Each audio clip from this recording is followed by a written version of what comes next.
You matter. Deep within each of us, we are aware of this truth, or long for it to be true, that our lives in some way are significant. We may experience plenty in life that causes us to question, twist, doubt, or even resist this truth. But nevertheless, truth it is. You matter. The world and everything in it is affected by your existence. This is true for you. This is true for your neighbour. This is true for your childhood bully at school. It's true for the world's worst dictator and for the Nobel Prize winner. Human beings are significant. We matter. In Psalm 139, verse 14, we read this from the psalmist. I praise you because I am fearfully and wonderfully made. Your works are wonderful. I know that full well. In our quest to understand what it means to be human and how to live a fully, truly human life, we must start here. We must start with significance.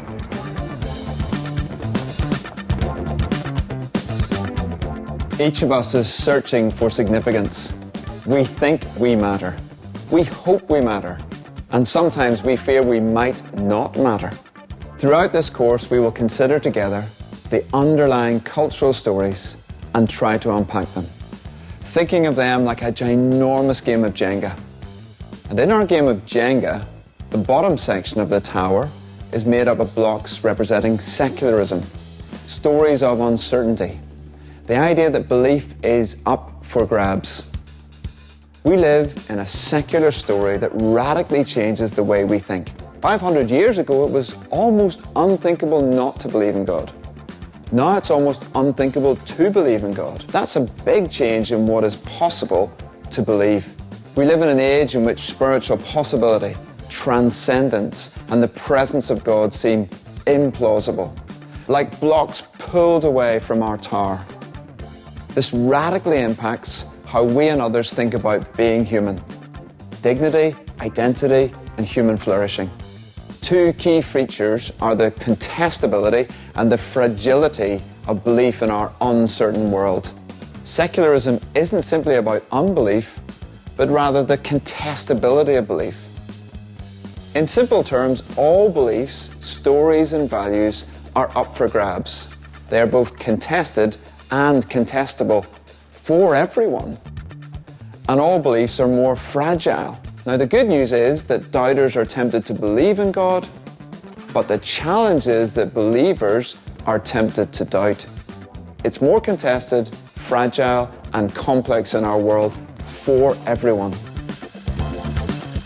And without God as the authority and the foundation that truly knows who we are and guides us in how we are to live, the secular story tells us we need to look elsewhere for our sense of significance. But if we can't look up to God for our sense of significance, where do we look? Who knows us? Who can reassure us that we matter? We can turn out towards others, or we can turn in towards ourselves. Some of us have grown up with an earn it storyline for our significance. It's all about achievement or approval. There's a set of targets we need to achieve: a good job, perfect family, nice house, healthy bank account, and no wrinkles.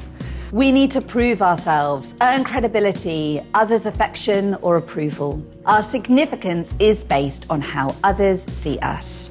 But what happens to our significance if others see us differently than we would want them to? When they say we aren't good enough, smart enough, tall enough, black enough, white enough, progressive enough, orthodox enough, rich enough, kind enough, and so on. The list goes on and on. We each crave to be known, recognised and appreciated, but that can leave us vulnerable to the misunderstandings and mistreatment of others. Relying on others means that our significance, the truth that we matter, can be questioned, undermined, or taken away. Others will have grown up with a be it storyline. Our significance comes from within. It's about self-realisation. We must rely on ourselves. It's not about what others think about me. What's important is how I think about, feel, or define myself. You do you. Be your best self. But the ego is a fickle thing. 1 minute I'm living my best life, the next I'm racked with self-doubt, questioning every bit of my being, fixating on the tiniest flaw. A well-known cosmetics advert tells us that you are worth it. And it's absolutely right. We are all worth it. But it can't tell us why.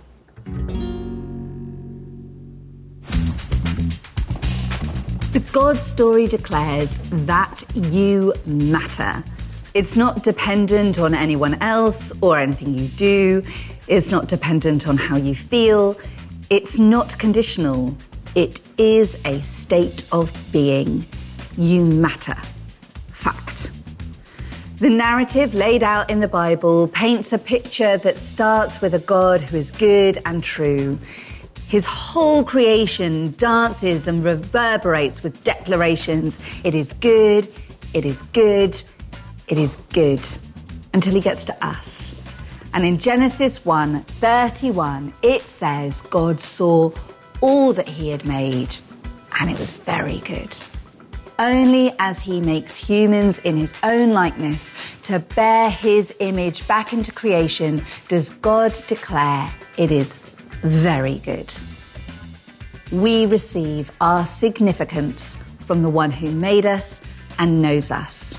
We are like him. We represent him.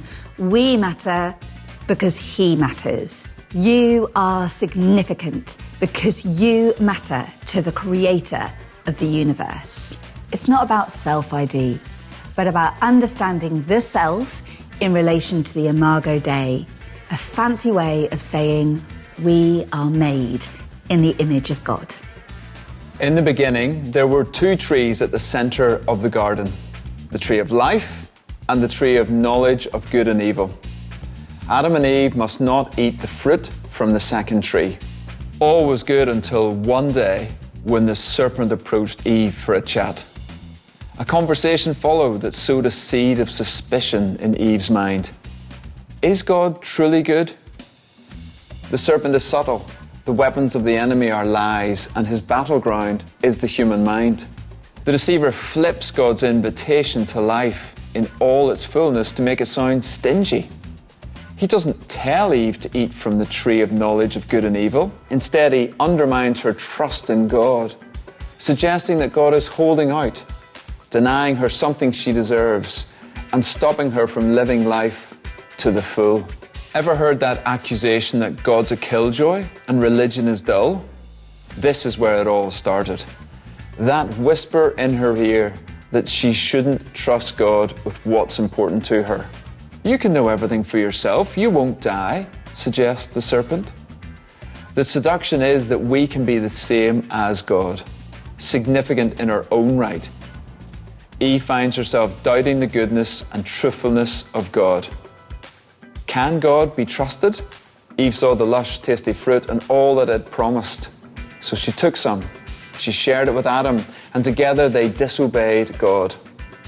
Access to the tree of life was denied, and their relationship with God was severed. Humanity was only ever meant to know goodness. So where the tree of life had released Adam and Eve to live significant lives, abundantly free in partnership with God, now the tree of knowledge of good and evil burdened them with judgment, shame, guilt, and self-reliance, and separated them from the one who made them, loved them, and knew them fully. And humanity has been living with those burdens ever since.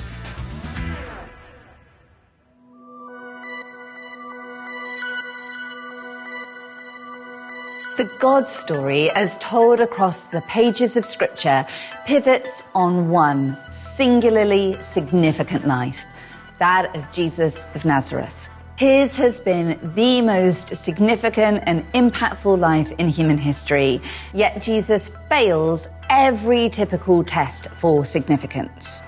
Born into scandal to a teenage mum, no wealth, no privilege, a carpenter's son from a town where nothing good happens.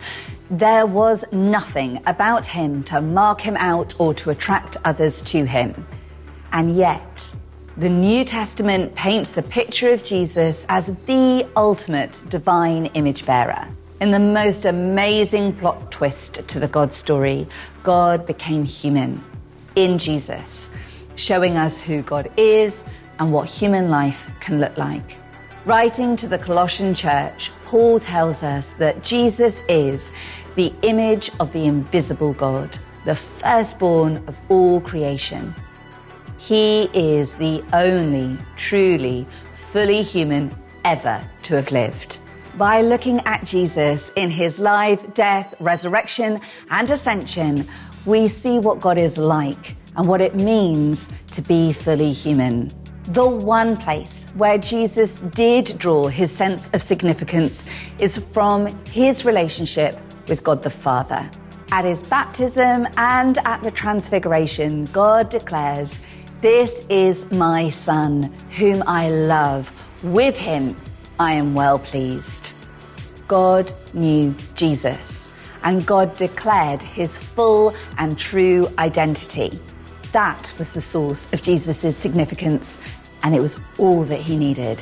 Jesus' relationship with the Father is consistently shown in the Gospels to be one of intimacy and depth. Time and again, we see the habits of Jesus as he withdraws himself from the crowds, removing himself from the crush of adulation and fame, and seeking a quiet place to pray, immerse himself in Scripture, and spend time with his Father. The Being Human lens is about seeing differently, about seeing the world through God's eyes. We too are invited to hear from God, to know him and to be known by him. We matter because we matter to God. Listen to these words by King David in Psalm 139. "For you created my inmost being. You knit me together in my mother's womb. I praise you because I am fearfully and wonderfully made. Your works are wonderful. I know that full well. My frame was not hidden from you when I was made in the secret place, when I was woven together in the depths of the earth. Your eyes saw my unformed body. All the days ordained for me were written in your book before one of them came to be. How precious to me are your thoughts, God." David was not perfect. He committed both murder and adultery. But David did know what it was to be deeply and personally known by God. We all need to know that we matter, that our existence is, in some way, important. Genuine significance begins by looking at God and noting how God is looking at us. Grounding our knowing of ourselves in God's knowing of us anchors us in reality. It anchors us in God. It turns knowledge into experience. It's not about what you've done or haven't done, what has been spoken over you or what you have believed about yourself. Significance is received, not achieved. You are known. You matter.